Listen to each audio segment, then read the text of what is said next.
कल हम लोग सुन रहे थे कि ब्रह्मा जी जब स्तुति कर लिए तो सुखदेव जी कहते हैं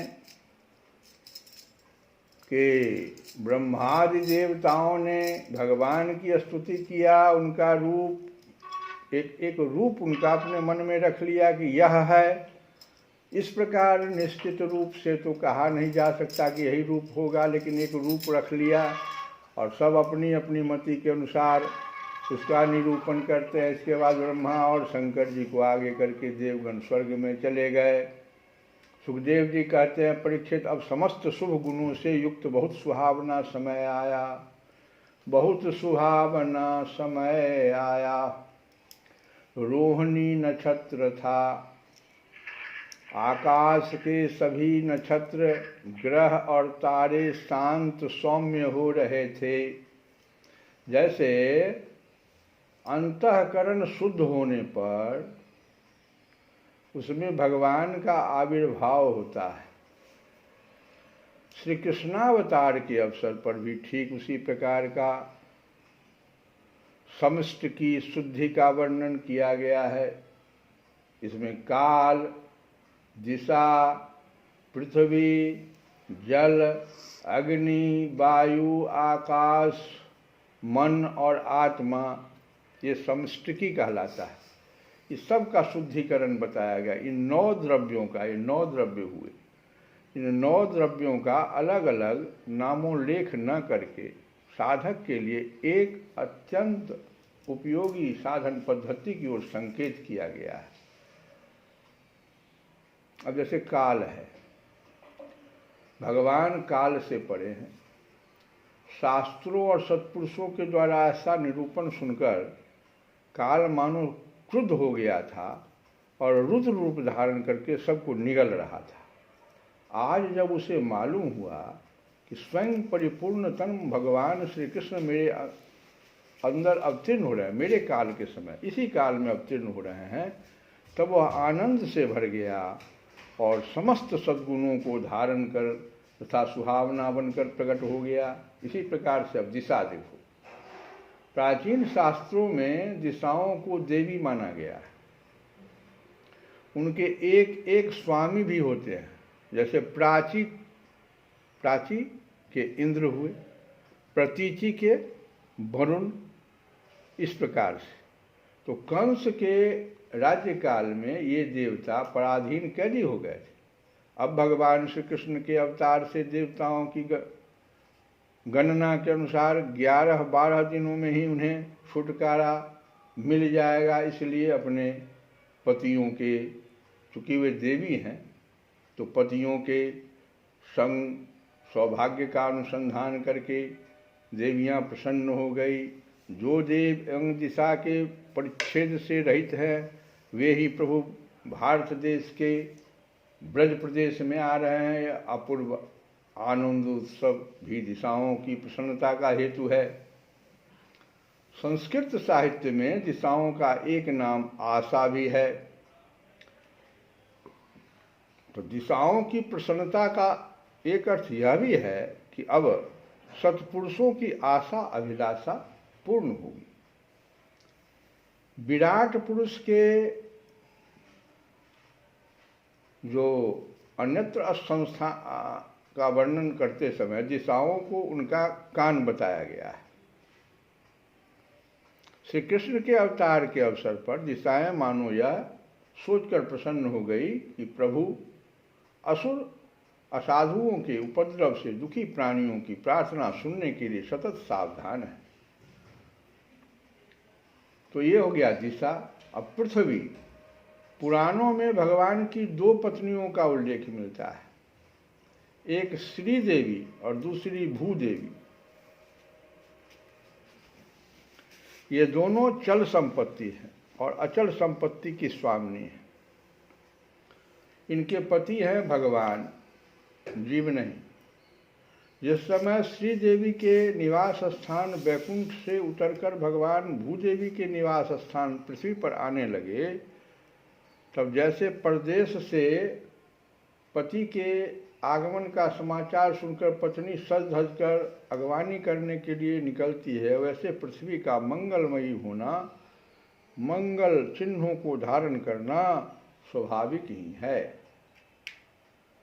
भगवान के श्री चरण मेरे वक्षस्थल पर पड़ेंगे, अपने सौभाग्य का ऐसा अनुसंधान करके पृथ्वी आनंदित हो गई। वामन ब्रह्मचारी थे, परशुराम जी ने ब्राह्मणों को दान दे दिया। श्री रामचंद्र ने मेरी पुत्री जानकी से विवाह कर लिया। इसीलिए उन अवतारों में मैं भगवान से जो सुख नहीं प्राप्त कर सकी वही श्री कृष्ण से प्राप्त करूंगी, यह सोचकर पृथ्वी मंगलमयी हो गई। अपने पुत्र, अब पृथ्वी के पुत्र मंगल हैं तो अपने पुत्र मंगल को गोद में लेकर पतिदेव का स्वागत करने चली। तो ये पृथ्वी देखो किस प्रकार से, जो कहा ना, रोहिणी नक्षत्र, सभी ग्रह, सभी नक्षत्र, सभी तारे सब सौम्य हो रहे थे। अब नदियां देखो, नदियों ने विचार किया कि रामावतार में सेतु बंध के बहाने हमारे पिता पर्वतों को हमारी ससुराल समुद्र में पहुंचाकर इन्होंने हमें मायके का सुख दिया था। अब इनके शुभागमन के अवसर पर हमें भी प्रसन्न होकर इनका स्वागत करना चाहिए। नदियां सब गंगा जी से कहती थी, तुमने हमारे पिता पर्वत देखे हैं, अपने पिता भगवान विष्णु के दर्शन कराओ। गंगा जी ने सुनी अनसुनी कर दी। जब वे इसलिए प्रसन्न हो गए, अब वे इसलिए प्रसन्न हो गई कि हम सब देख लेंगे भगवान को।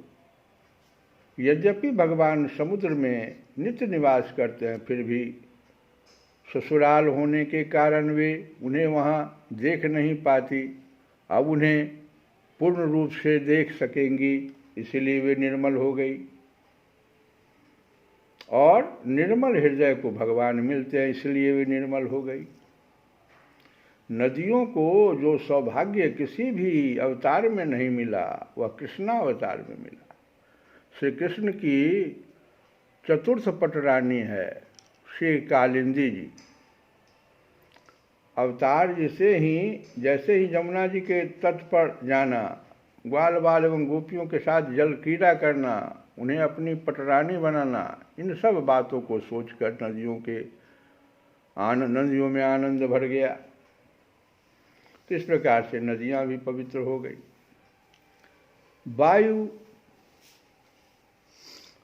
उदार शिरोमणि भगवान श्री कृष्ण के जन्म के अवसर पर वायु ने सुख लुटाना प्रारंभ किया, क्योंकि समान शील से ही मैत्री होती है। जैसे स्वामी के सामने सेवक प्रजा अपने गुण प्रकट करके उसे प्रसन्न करती है, वैसे ही वायु भगवान के सामने अपने गुण प्रकट करने लगी। आनंद कंद श्री कृष्णचंद्र के मुखार बिंद पर जब श्रम जनित स्वेद बिंदु आ जाएंगे, तब मैं ही शीतल मंद सुगंध गति से उसे सुखाऊंगा, यह सोचकर पहले से ही वायु सेवा का अभ्यास करने लगी। यदि मनुष्य को प्रभु चरणार बिंद के दर्शन की लालसा होगी तो उसकी वैसे ही सेवा हम करेंगे, यह सोच करके भी वह प्रसन्न हो गई। रामावतार में मेरे पुत्र हनुमान ने भगवान की सेवा की, इससे मैं कृतार्थ ही हूँ, परंतु इस अवतार में मुझे स्वयं ही सेवा कर लेनी चाहिए। इस विचार से वायु लोगों को सुख पहुँचाने लगी। संपूर्ण विश्व के प्राण वायु ने संपूर्ण विश्व की ओर से भगवान के स्वागत समारोह में प्रतिनिधित्व कर दिया। आकाश की एकता, आधारता, विशालता और समता की उपमा तो सदा से ही भगवान के साथ ही रहती है, परंतु अब उसकी झूठी नीलिमा भी भगवान के अंग से उपमा देने से चरितार्थ हो जाएगी। भगवान नीलिमा, इसलिए आकाश ने मानो आनंद उत्सव मनाने के लिए नीले चंदोवे हीरों के समान तारों की झालरें लटका ली है। स्वामी के शुभागमन के अवसर पर जैसे सेवक स्वच्छ वेशभूषा धारण करते हैं और शांत हो जाते हैं, इसी प्रकार आकाश के सब नक्षत्र ग्रह सारे शांत एवं निर्मल हो गए। तो इस प्रकार से भगवान का स्वागत करने के लिए ये नक्षत्र और मन देखो, योगी मन का निरोध करते हैं और मुमुक्षु जो होते हैं निर्विषय करते हैं, और जिज्ञासु क्या करते हैं, बाध करते हैं। तो तत्वों ने तो मन का सत्यानाश ही कर दिया। लेकिन इस बार देखो मन इसलिए प्रसन्न है, यहाँ कहते हैं ये जो 9 हो गए इसमें मन भी बहुत प्रसन्न है। तो इसका कारण हम लोग देखें अगर, तो मन के प्रसन्नता का कारण है कि भगवान के अवतार का समय जानकर उसने सोचा कि अब तो मैं अपनी पत्नी, मन की पत्नियां इंद्रियां हैं और विषय है, अब बाल बच्चे सबके साथ ही भगवान के साथ खेलूंगा। ये लोग जो निरोध कर दिए थे, योगी मन का निरोध करते हैं और जिज्ञासु बाध करते हैं, मन को कहते हैं अलग हट जाओ, मुमुक्षु निर्विषय करते हैं। कि मन प्रसन्न इसलिए है कि ये निरोध और बाध से पिंड छूटा, इसीलिए मन प्रसन्न हो गया। निर्मल को ही भगवान मिलते हैं, इसलिए मन निर्मल हो गया। अब ऐसे शब्द स्पर्श रूप रस गंध का परित्याग कर देने पर भगवान मिलते हैं। अब तो स्वयं भगवान ही यह सब बनकर आ रहे हैं, तो आनंद ही आनंद मिलेगा, यह सोचकर मन प्रसन्न हो गया। और वसुदेव के मन में निवास करके ये ही भगवान प्रकट हो रहे हैं, जो हमारी ही जाति का, यह सोचकर मन प्रसन्न हो गया। और सुमन, सुमन कहते हैं देवता और शुद्ध मन, उसको सुमन कहते हैं। सुमन को सुख देने के लिए ही भगवान का अवतार हो रहा है, यह जानकर सुमन प्रसन्न हो गया। और संतों में, स्वर्ग में और उपवन में सुमन, शुद्ध मन, देवता और पुष्प आनंदित हो गए। क्यों न हो, माधव, विष्णु और बसंत का आगमन भी हो रहा है। तो इस प्रकार से सब प्रसन्न हो रहे हैं, दिशाएं स्वच्छ प्रसन्न हो रही है। निर्मल आकाश में तारे जगमगा रहे थे। पृथ्वी के बड़े बड़े नगर, छोटे छोटे गांव, अहीरों की बस्तियां और हीरे आदि की खानें मंगलमय हो रही थी। नदियों का जल निर्मल हो गया था। रात्रि के समय भी सरोवरों में कमल खिल रहे थे। वन में वृक्षों की पंक्तियां रंग बिरंगे पुष्पों के गुच्छों से लद गई थी। कहीं कहीं पक्षी चहक रहे थे तो कहीं भौरे गुनगुना रहे थे। उस समय परम पवित्र और शीतल मंद सुगंध वायु अपने स्पर्श से लोगों को सुखदान करती हुई बह रही थी। ब्राह्मणों के अग्निहोत्र की कभी न बुझने वाली अग्नियां जो कंस के अत्याचार में बुझ गई थी, वे इस समय अपने आप जल उठी। संत पुरुष पहले से ही चाहते थे कि असुरों की बढ़ती न होने पावे, और उनका मन सहसा प्रसन्नता से भर गया।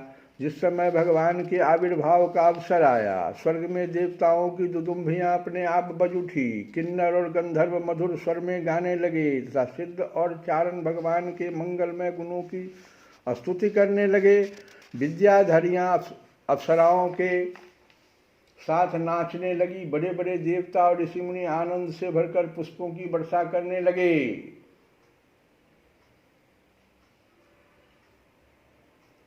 जल से भरे हुए बादल समुद्र के पास जाकर धीरे धीरे गर्जना करने लगे। जन्म मृत्यु के चक्र से छुड़ाने वाले जनार्दन के अवतार का समय था। निशीथ, चारों ओर अंधकार का साम्राज्य था। पूरा रात के 12 बजे निशीथ, अंधकार एकदम। उसी समय सबके हृदय में विराजमान भगवान विष्णु देव रूपनी देवकी के गर्भ से प्रकट हुए। जैसे पूरब दिशा में 16 कलाओं से पूर्ण चंद्रमा का उदय हो गया हो।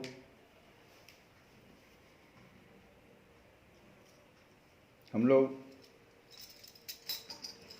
गाएं भगवान का भजन।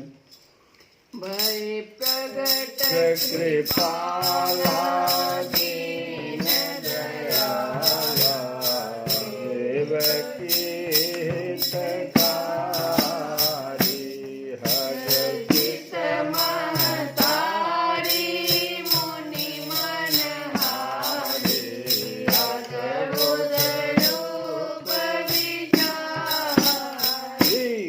से देखो भगवान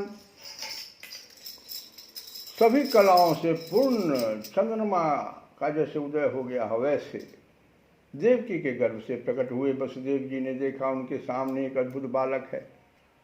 उसके नेत्र कमल के समान कोमल और विशाल हैं। 4 सुंदर हाथों में शंख, गदा, चक्र और कमल खिले हुए हैं, वे कमल लिए हुए हैं। वक्षस्थल पर श्रीवत्स का चिन्ह, अत्यंत सुंदर सुवर्णमयी रेखा है। गले में कौस्तुभ मणि झिलमिला रही है। वर्षाकालीन मेघ के समान परम सुंदर श्यामल शरीर पर मनोहर पीताम्बर फहरा रहा है। बहुमूल्य वैदुर्य मणि के किरीट और कुंडल की कांति से सुंदर सुंदर घुंघराले बाल सूर्य की किरणों के समान चमक रहे हैं। कमर में चमचमाती करघनी की लड़ियां लटक रही है। बाहों में बाजूबंद और कलाइयों में कंकन शोभायमान हो रहे हैं। इन सब आभूषणों से सुशोभित बालक के अंग अंग से अनोखी छटा छिटक रही है। इस प्रकार से वसुदेव जी ने देखा कि एक सामने अद्भुत बालक है।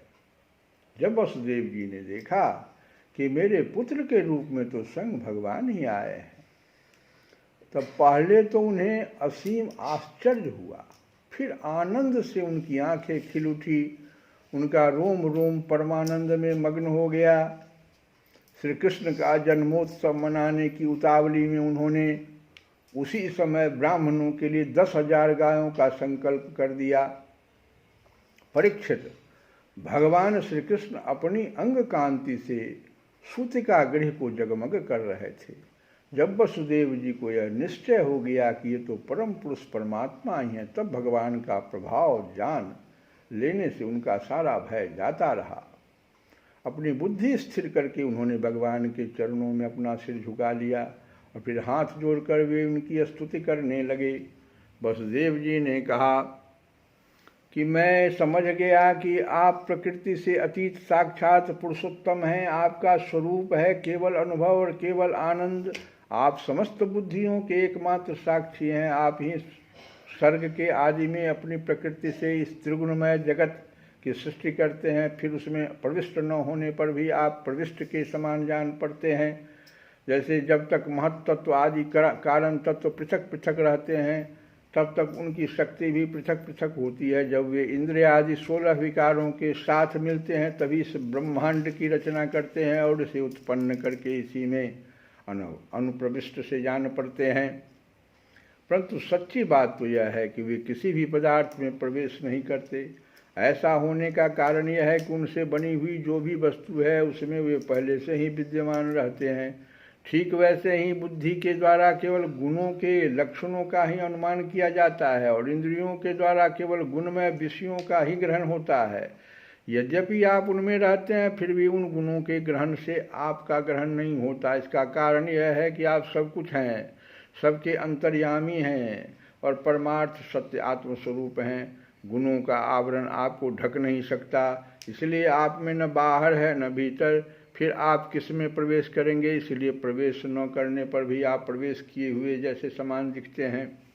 जो अपने इन दृश्य गुणों को अपने से पृथक मानकर सत्य समझता है वह अज्ञानी है, क्योंकि विचार करने पर ये देह गे आदि पदार्थ वाग विलास के सिवा और कुछ नहीं सिद्ध होता। विचार के द्वारा जिस वस्तु का अस्तित्व सिद्ध नहीं होता बल्कि जो बाधित हो जाती है, उसको सत्य मानने वाला पुरुष बुद्धिमान कैसे हो सकता है? प्रभु कहते हैं कि आप स्वयं समस्त क्रियाओं, गुणों और विकारों से रहित हैं, फिर भी इस जगत की सृष्टि, स्थिति और प्रलय आपसे ही होते हैं। यह बात परम ऐश्वर्यशाली परब्रह्म परमात्मा आपके लिए असंगत नहीं है, क्योंकि तीनों गुणों के आप आश्रय आप ही हैं। इसलिए उन गुणों के कार्य आदि का आप में ही आरोपित किया जाता है। आप ही तीनों लोकों की रक्षा करने के लिए अपनी माया से सत्व में शुक्ल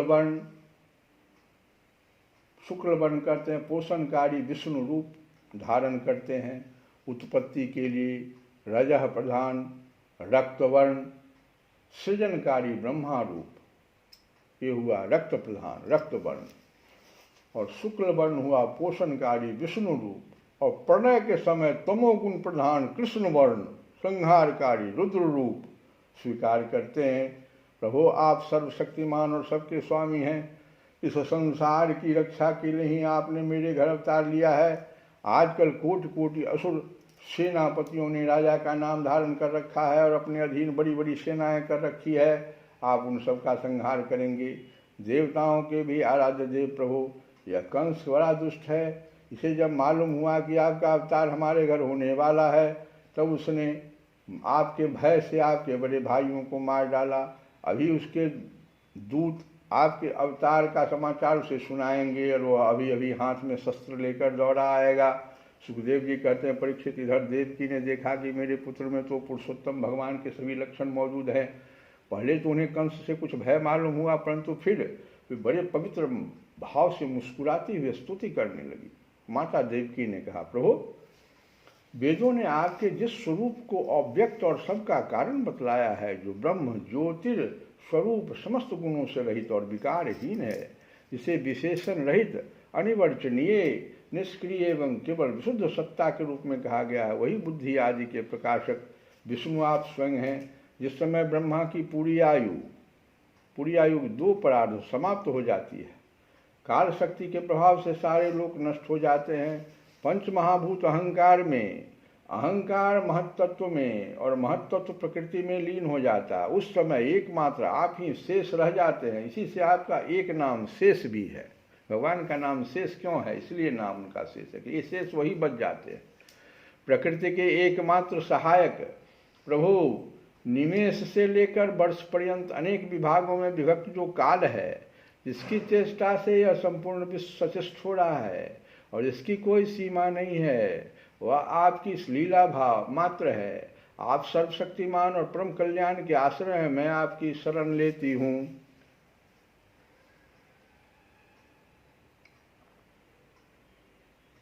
प्रभु, यह जीव मृत्युग्रस्त हो रहा है।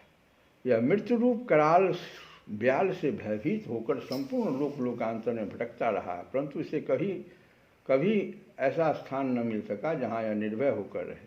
आज बड़े भाग्य से इसे आपके चरणार बिंदुओं की शरण मिल गई। अतः जब यह स्वस्थ होकर सुख की नींद सो रहा है, रात का समय है, सब सो रहा है, और औरों की तो बात ही क्या, स्वयं मृत्यु भी इससे भयभीत होकर भाग गई है। प्रभु, आप हैं भक्त भयहारी और हम लोग इस दुष्ट कंस से बहुत ही भयभीत हैं, अतः आप हमारी रक्षा कीजिए। आपका यह चतुर्भुज दिव्य रूप ध्यान की वस्तु है। इसे केवल मांस मज्जामय शरीर पर ही दृष्टि रखने वाले देहाभिमानी पुरुषों के सामने प्रकट मत कीजिए, अभी जिस रूप में आप हैं।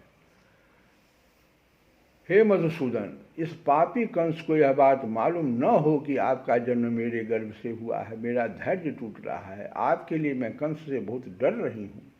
विश्वात्मन, आपका यह रूप अलौकिक है। आप शंख चक्र गदा और कमल की शोभा से युक्त अपना यह चतुर्भुज रूप छिपा लीजिए।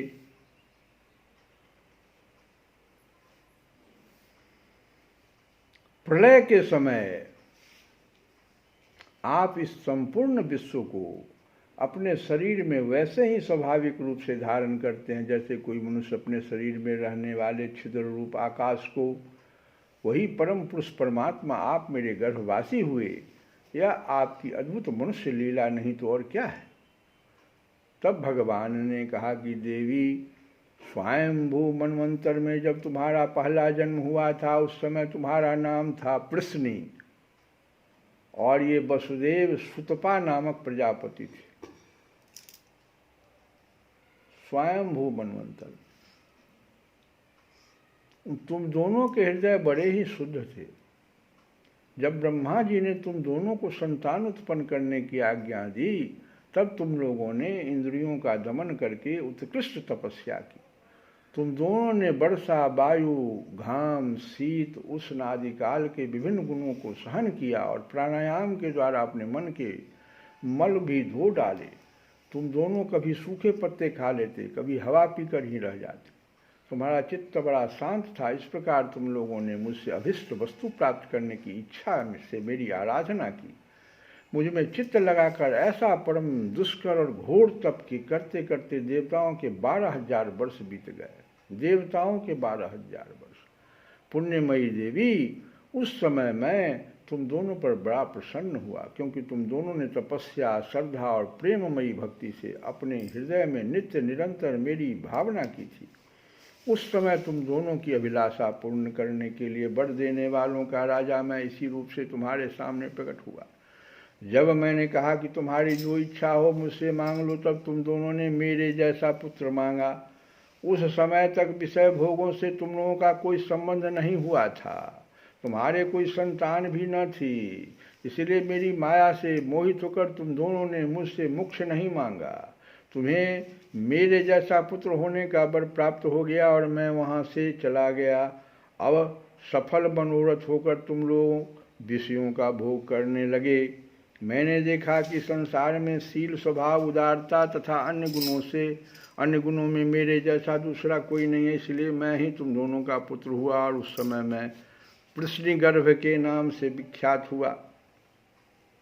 फिर दूसरे जन्म में, ये पहले जन्म की बात कहे, फिर दूसरे जन्म में तुम हुई अदिति और वसुदेव हुए कश्यप। उस समय भी मैं तुम्हारा पुत्र हुआ। मेरा नाम था उपेंद्र। शरीर छोटा होने के कारण लोग मुझे वामन भी कहते थे। सती देव की तुम्हारे इस तीसरे जन्म में भी मैं उसी रूप में से फिर तुम्हारा पुत्र हुआ। भगवान श्री कृष्ण ने विचार किया कि मैंने इनको वर तो यह दे दिया कि मेरे सदृश पुत्र होगा, परंतु इसको मैं पूरा नहीं कर सकता, क्योंकि वैसा कोई है ही नहीं। किसी को कोई वस्तु देने की प्रतिज्ञा करके पूरी न कर सके तो उसके समान तिगुनी वस्तु देनी चाहिए। मेरे सदृश पदार्थ के सम्मान मैं हूँ, मेरे सदृश मैं ही हूँ, अतः मैं अपने को 3 बार इनका पुत्र बनाऊंगा। ये भगवान, तो मेरी वाणी सर्वदा सत्य होती है। मैंने तुम्हें अपना यह रूप इसीलिए दिखला दिया। यह भी जो रूप मैं तुमको दिखा रहा हूँ, चतुर्भुज रूप, इसीलिए दिखला दिया कि मैं ही हूँ, तुम्हें मेरे पूर्व अवतारों का स्मरण हो जाए। यदि मैं ऐसा नहीं करता तो केवल मनुष्य शरीर से मेरे अवतार की पहचान नहीं हो पाती। तुम दोनों मेरे प्रति पुत्र भाव तथा निरंतर ब्रह्म भाव रखना। इस प्रकार वात्सल्य, स्नेह और चिंतन के द्वारा तुम्हें मेरे परम पद की प्राप्ति होगी। और श्री सुखदेव जी कहते हैं, भगवान इतना कहकर चुप हो गए और उन्होंने अपनी योग माया से पिता माता के देखते देखते तुरंत एक साधारण शिशु का रूप धारण कर लिया।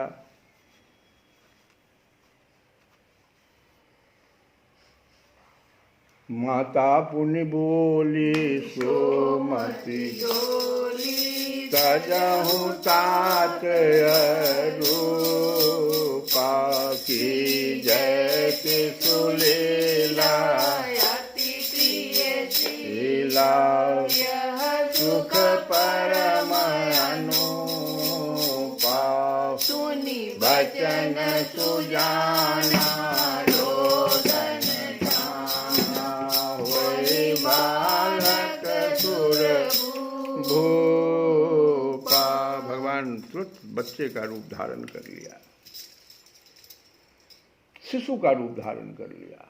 तब वसुदेव जी ने भगवान की प्रेरणा से अपने पुत्र को लेकर सूतिका गृह से बाहर निकलने की इच्छा की। उसी समय नंद पत्नी यशोदा के गर्भ से उस योग माया का जन्म हुआ, जो भगवान की शक्ति होने के कारण उनके समान ही जन्म रहित है। उसी योग माया ने द्वारपाल और पूर्ववासियों की समस्त इंद्रिय वृत्तियों की चेतना हर ली। वे सब के सब अचेत होकर सो गए। बंदी गृह के सभी दरवाजे बंद थे, उनमें बड़े बड़े किवाड़, लोहे की जंजीरें और ताले जड़े हुए थे। उनके बाहर जाना बड़ा ही कठिन था, परंतु वसुदेव जी भगवान श्री कृष्ण को गोद में लेकर ज्यों ही उनके निकट पहुँचे, त्यों ही वे सब दरवाजे आप से आप खुल गए। ठीक जो वैसे ही जैसे सूर्योदय होते ही अंधकार दूर हो जाता है, उस समय बादल धीरे धीरे गरज कर जल की फुहारें छोड़ रहे थे। इसीलिए शेष जी अपने फनों से जल को रोकते हुए भगवान के पीछे पीछे चलने लगे। उन दिनों बार बार वर्षा होती रहती थी, से यमुना जी बहुत बढ़ गई थी। उनका प्रभाव गहरा और तेज हो गया था। तरल तरंगों के कारण जल पर फेन ही फेन हो रहा था। सैकड़ों भयानक भंवर पड़ रहे थे। जैसे सीतापति भगवान श्री राम जी को समुद्र ने मार्ग दे दिया था, वैसे ही यमुना जी ने भगवान को मार्ग दे दिया। वसुदेव जी ने नंद बाबा के गोकुल में जाकर देखा कि सब के सब गोप नींद से अचेत पड़े हुए हैं। उन्होंने अपने पुत्र को यशोदा जी की सैया पर सुला दिया। उनकी नवजात कन्या लेकर वे बंदी गृह में लौट आए। इस प्रकार से कथा को हम यहीं पर अभी भगवान को यशोदा जी के यहाँ पहुँचा दिया।